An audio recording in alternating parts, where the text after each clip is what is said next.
Module 14.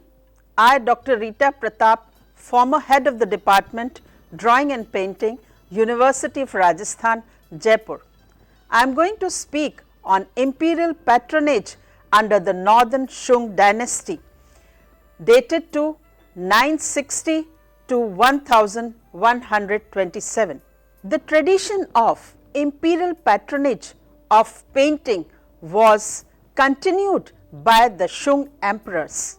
By this time, the tradition of imperial patronage of painting was continued by the Shung emperors. By this time, the Imperial Painting Academy, first established by Ming Huang of the Tang dynasty and placed on a firm basis by Li Hangchow at Nanking, had become an important organization at court. This growing conventionalism reached its height under the Northern Shung Emperor Hui-tsung, for whom every picture painted in the academy studios had to be pure in form and lofty in sentiment. Li Lung-mien is chiefly known as figure painter who used the pure ink line Pai Miao or Pai Hua in the tradition handed down from Wu Taozu. The Song court finally established itself at Hangchow in the southern province of Zhejiang. Hangchow was considered the famous beauty spots of China because of its temples, pagodas, graves, mountains and West Lake. The Imperial Painting Academy was re-established under the first emperor Cao Tsung, who reigned from 1127 to 1162. Li Tung's most characteristic technique was Ta Fu Pitsun Fa, literally big axe cut texture stroke method. A contemporary wrote about Li Tung's landscapes that they are firmly painted with rich flowing ink in a free, straight and abbreviated manner. Gradually, painters transformed the style that Li Tung had created into something more lyrical and romantic, chiefly by combining his axe-cut texture stroke with a new subtlety in the manipulation of ink tone.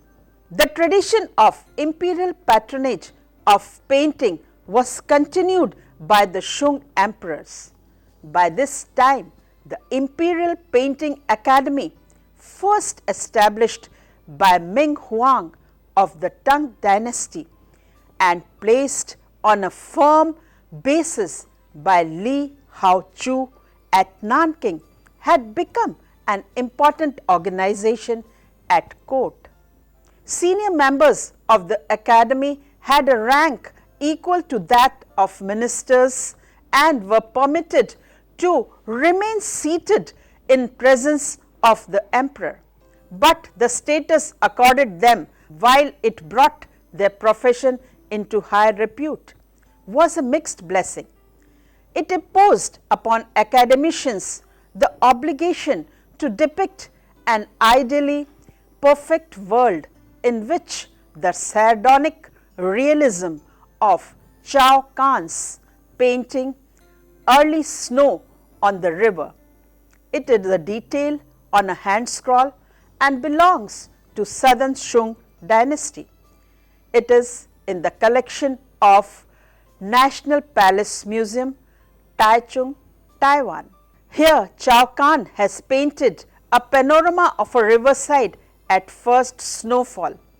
In this scroll, travelers and fishermen huddled against a biting wind.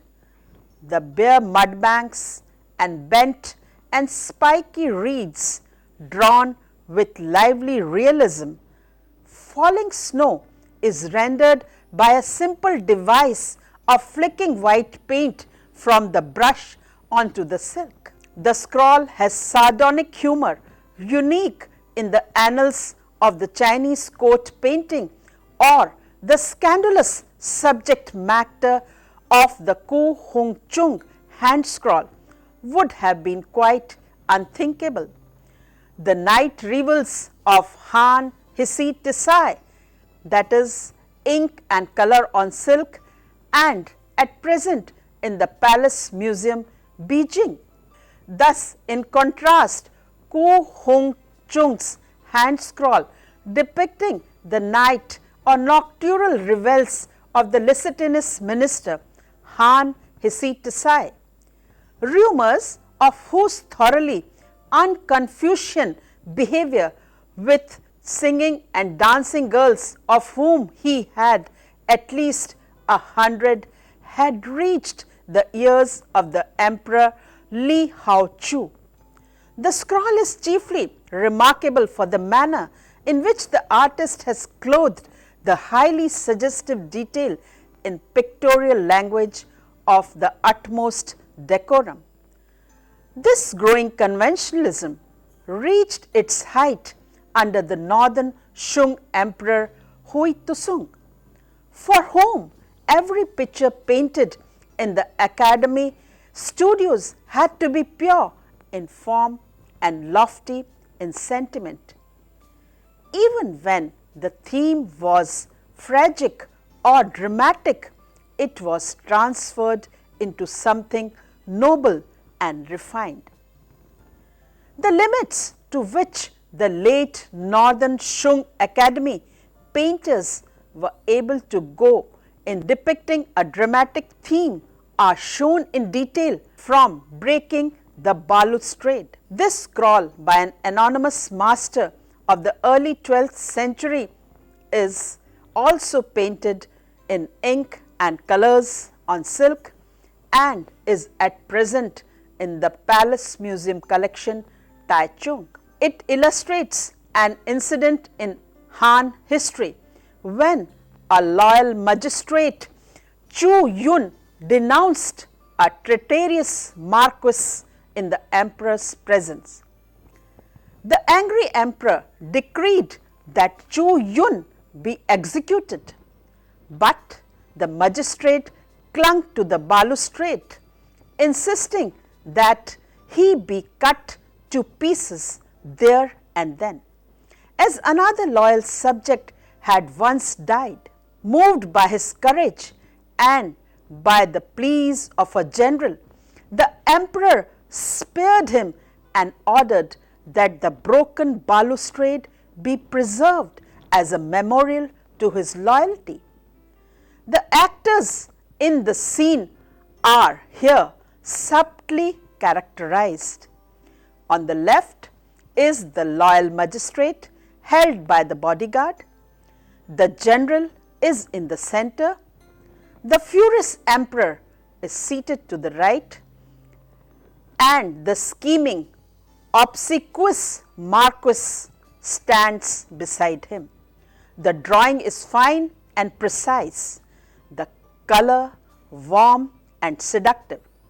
It is only when we examine the picture closely that we become aware how intense is the drama that is being enacted. Remarkable also and typically Chinese is the manner in which the picture is composed. Pictorially speaking, the general in the foreground is completely isolated. Yet, this lonely figure is related to other actors in the drama by the tension that flashes like an electric current between them, uniting them with a force far more subtle than the formal unity and holds together a Western composition. The deer painting. Court painters were charged with the task of painting screens and wall panels to decorate the endless apartments of the palace. A few paintings and fragments of paintings of this type have survived and were later mounted as hanging scrolls. Most of them are decorative flower paintings. Of exceptional beauty are two panels that have been preserved in the Palace Museum collection, Taiwan. These paintings are Deer in an Autumn Forest and Deer among Red Maples.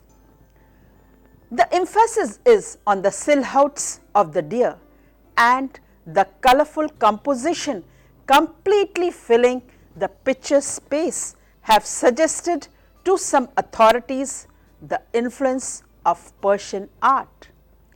Attention has also been drawn to similar wall paintings in a Liu dynasty tomb in Manchuria. But Persian influence at this early period would be hard to account for, while it is more likely that China influenced Liu painting than that the reverse occurred. These two lovely compositions are rare examples of the decorative court of painting of the early northern Shung dynasty. Li Lung-mien. Besides the careful, precise and colorful figure paintings practiced in the Shung Academy, another tradition was developing that was in time to become much more important. This was the painting of the scholars. Some were gentlemen of independent means and habits like Mi Fu. Others were officials who painted in their spare time. Many were at the same time collectors and connoisseurs with a profound knowledge of literature, art and antiquities. When they painted, they preferred, like the calligrapher, to express themselves in ink line on paper rather than in color on silk, which they considered to be more suitable to an academician and professional. Li Kung-lin 1040 to 1106 or Li Lung-mien as he preferred to be called, served as an official for 30 years, but never even for a day, his biography records, did he forget the mountains and forests. This devotion to nature was typical of the scholar painter. Nevertheless, Li Lung-mien is chiefly known as a figure painter who used the pure ink line Pai Mio or Pai Hua in the tradition handed down from Wu Tao Zu. According to his official biography, although his style was that of Wu, in his genius he was like Wang Wei. This means that he brought to the art of figure painting not only Wu's skill with brush and ink, but also the pure, lofty ideals of the poet-painter Wang Wei. Today, a number of figure paintings in ink line in Li Lung-mien's manner exist, though none can be attributed to him with absolute certainty. 5 tribute horses attributed to Li Lung-mien. This is a section of a hand scroll, ink on silk, and at present in the formerly Kikuchi collection, Tokyo. Li Lung-mien's realistic liner style is visualized based on tongue model. Regarding this scroll, it was reported that it was destroyed during World War II and one section is reproduced from a pre-war photograph. The hand scroll depicts 5 horses and 5 grooms rendered mostly in ink line with some modeling and touches of color. It follows the tradition of tongue horse painting but shows more accurate analysis of equine anatomy and a knack of catching the individuality and racial character of the grooms. Other works attributed to Li Lung-mien reveal similar close observation of nature and of everyday life. It is said of him that in early life he was a famous painter of horses. Until so, the story goes on, a Taoist told him that if he continued much longer in this vein, he would become like a horse himself, whereupon he switched to other themes. The scroll of Arhats or Lohans, Buddhist saints in a landscape. This painting is in the Freer Gallery of Art, Washington, D.C. is attributed to his 12th century follower Fan Lung, but its dry, scrubby brushwork, its air of cool serenity, and its highly individualistic rendering of both figures and tree trunks are all typical of Li Lung-mien himself. They provide a striking contrast in both technique and spirit to the academic ideals of figure painting exemplified in breaking the balustrade. The Southern Sung Academy, with the fall of the Kaifeng and the loss of the north to the Jin Tatars in 1127, the court fled to the south, taking what little it could of the great imperial collections. After a decade of wandering, the refugee Shung court in 1135 was finally settled at Hangchow in the southern province of Zhejiang.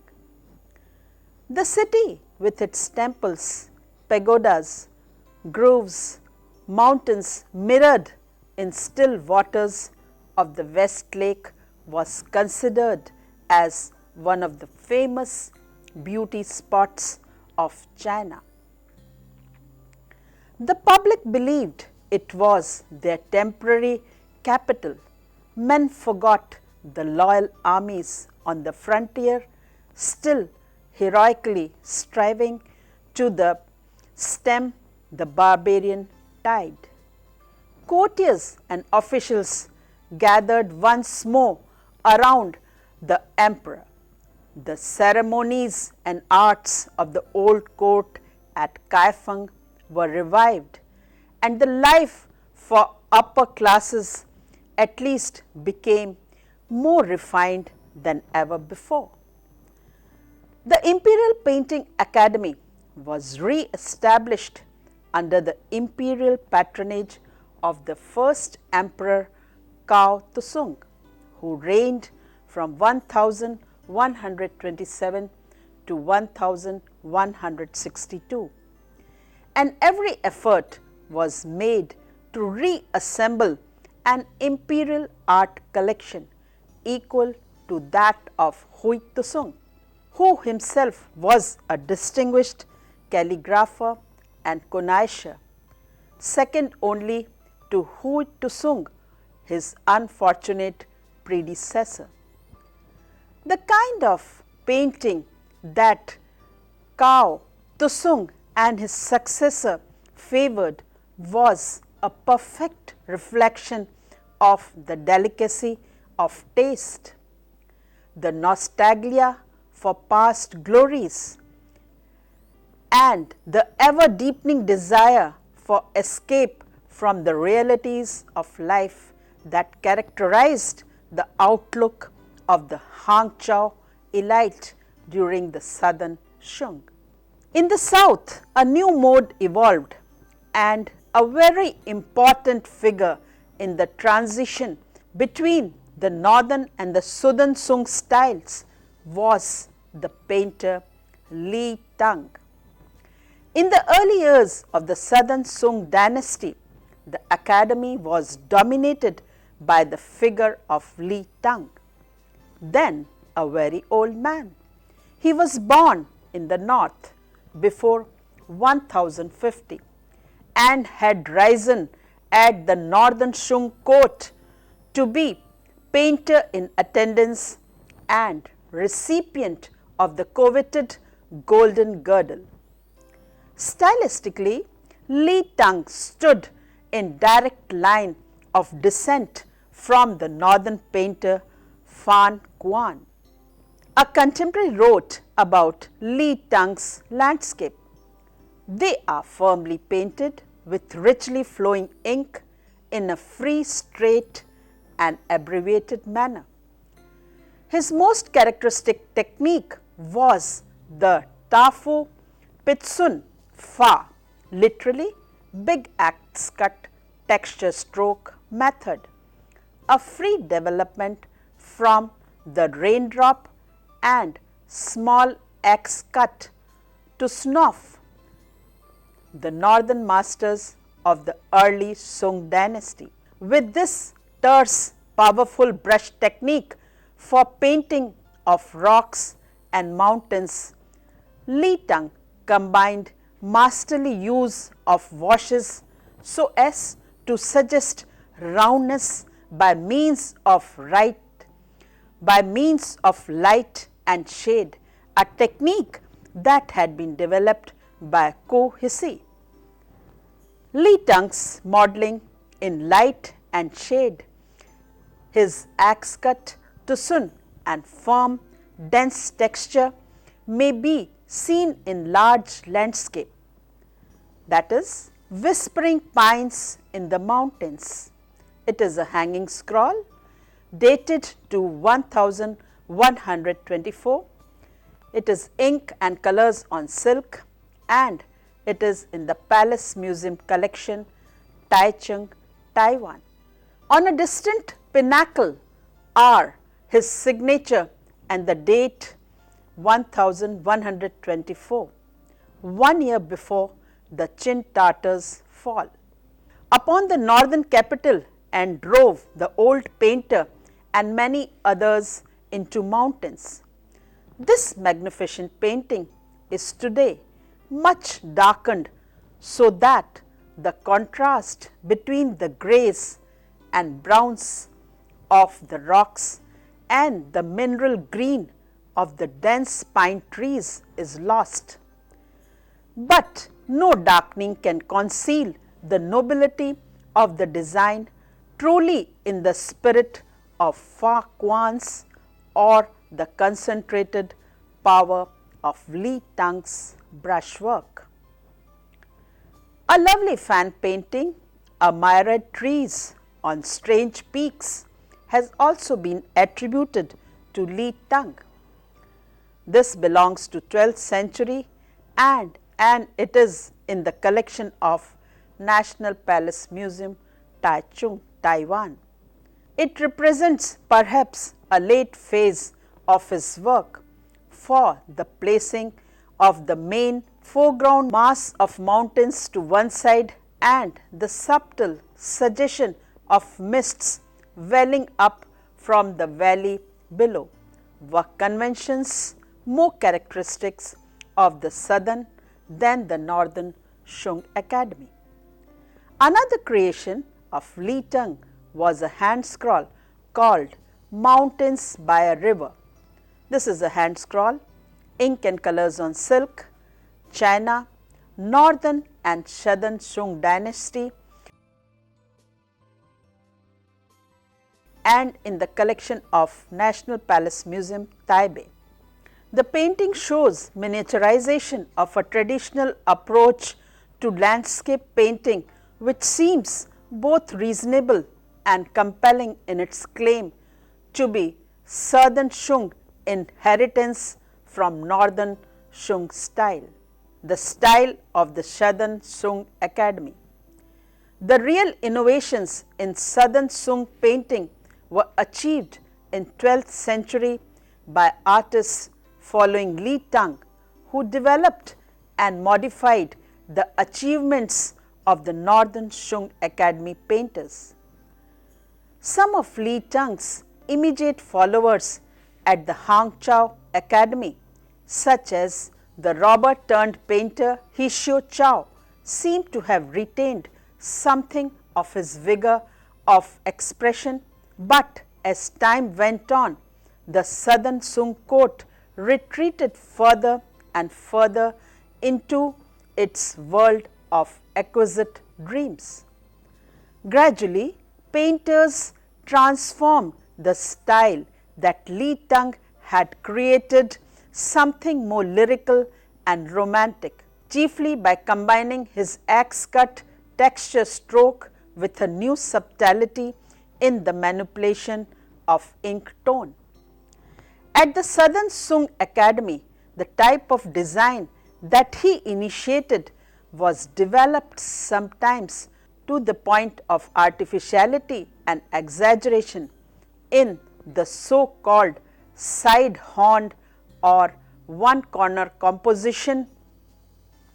In this, the landscape occupies the foreground to one side or the other, the rest of the picture space being empty except for a suggestion of atmosphere and mist, with perhaps a hazy view of distant mountains.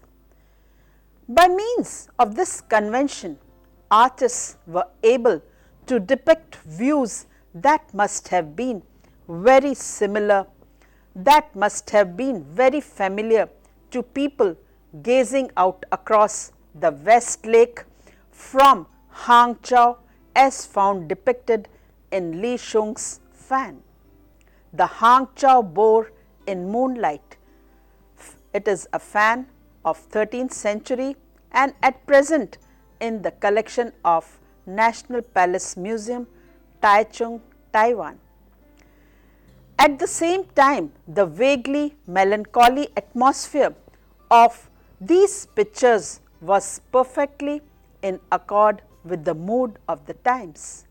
Later, the genre of fur and feathers favored by Hsi-tsai and his circle continued to develop painters such as Li Lung-mien, active in the second half of 12th century, and his painting Quail beside a bush.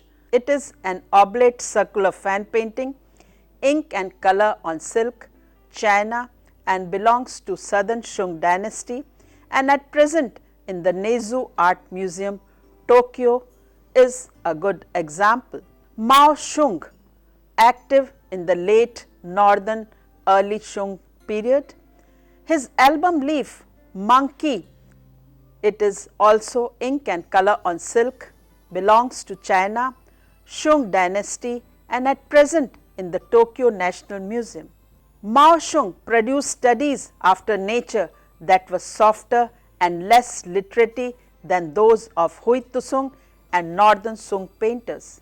The pictorial and sympathetic nature of their renditions found an enthusiastic audience in the 13th and 14th century Japan and 20th century West. None of the signed works by these little masters imply specialization in a particular genre. Another painter, Li Di's work include flower studies, peonies signed and dated to 1197 CE, album leaves, ink and color on silk, China, Southern Shung dynasty, and at present in the collection of Tokyo National Museum. Painted with a consummate balance between realism and romanticism. Another painting, Returning Through Snow on a Water Buffalo, was also painted by Li Di. It is an album leaf mounted as hanging scroll, ink and slight color on silk. It belongs to China and Southern Shung dynasty and at present in the collection of Yamato Bunkaken Nara. Here, the winter scene depicted by Li Di is particularly effective, both as accurate description of the winter setting and as visual projection of sympathetic interest revealed in the bend of the trees, limbs and rhythm of the plodding buffalo. These depictions thus represent the final development of the Southern Shung period. The development and culmination of this mode was also accompanied by two artists whose names are perhaps the best known to Westerners with any acquaintance with Chinese paintings. They are Ma Yuan and Hsi-tsai.